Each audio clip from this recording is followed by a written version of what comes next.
Hi Pisces, I'm Anisha. You can write to me at tarotbyanisha@gmail.com. You can also visit my website www.tarotbyanisha.com. And this is your annual forecast on Love 20. Pisces, we love having Jupiter in our houses. He comes and expands everything that he touches. And Jupiter is there in your relationship sector in mid-August, and you're going to be having an easier time getting along with people, with loved ones, forming new partnerships and enjoying being in a relationship. Mars is there in your love sector till late June, and this is a time where you're going to you will feel driven to find love. For those of you who are not in a relationship, you will be actively looking for love, or you could be dating, and you will also fall in love and feel quite affectionate. There's a lunar eclipse that is there in your intimacy sector in April, and for some of you where the relationship has not been working, you may end the relationship. Or on the other hand, you may take the relationship to another level. Mercury is going retrograde in your intimacy sector mid-September through early October, and an old lover could come back. And it could be perhaps with the one that you broke up earlier this year. And it could go quite well actually with Mars is there in your sector late September through mid-November, and then your intimacy sector for another year. And there's a solar eclipse in your relationship sector in September as well. It's rare to get back together and have it stick, Pisces, but that very well could be the case. If you're already in a relationship, as this year starts, you become more connected to your partner. For Pisces, Jupiter is going to be moving into your house of marriage, in your relationship sector, in your friends, which has to do with your, not just your partnership as far as your marriage is concerned, but also your business partnerships. So your business life, your romantic life, your social life, and everything is going to go quite well because Jupiter is going to be blessing you abundantly. Your closest partnerships could also be filled with joy, and it's generally a very nice, happy time. With Virgo's involvement, Pisces, you may find that your business partnerships are also quite smooth. You could find that your health and your fitness levels are also improving. However, the only, I would say it's a challenge really, but Neptune is there in your house, and he carries on being there in your house until 2025. And Neptune is literally at home. Neptune loves being in Pisces, and the concepts of mental health, attitude, addictions, self-destruction, dishonesty, gullibility, emotional well-being, inner peace, intuition, secrets, mysteries, paranormal activities are all or even things which have to do with behind the scenes are all ruled by Neptune. Now Neptune is stronger than he has been in a very long time because he's there in your home literally. Now he's going to be doing his best to bring out the loving, compassionate, peaceful, charitable and magical element of your sign. Now however, there will be times that they are going to be, rest of the planets are going to be clashing with Neptune, and instead he could also bring about some amount of deceit and some amount of disillusionment, and I would say that some amount of bureaucratic red tape in your life.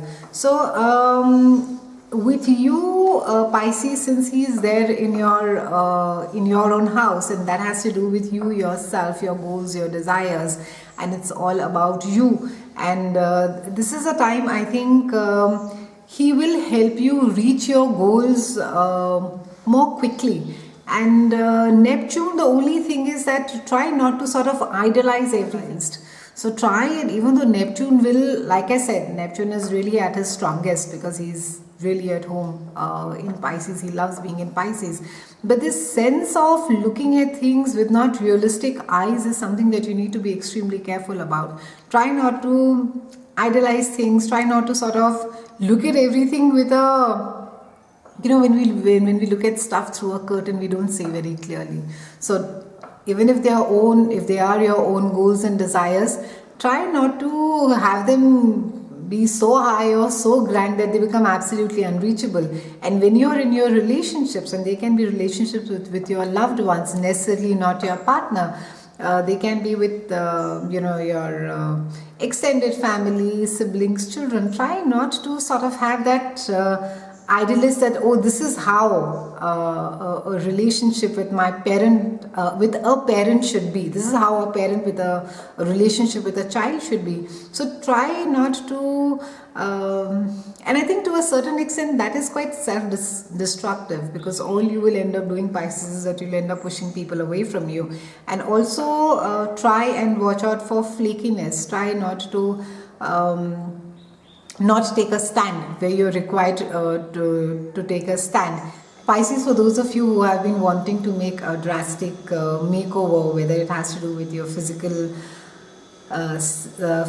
being. So some of you who could have been battling, whether it is with weight or a general diet thing, this is the year when you will start seeing results, and you will be being very conscious about your health, about your diet patterns. So maybe some of you will just go in for a complete new wardrobe, different as to how it is that you looked before.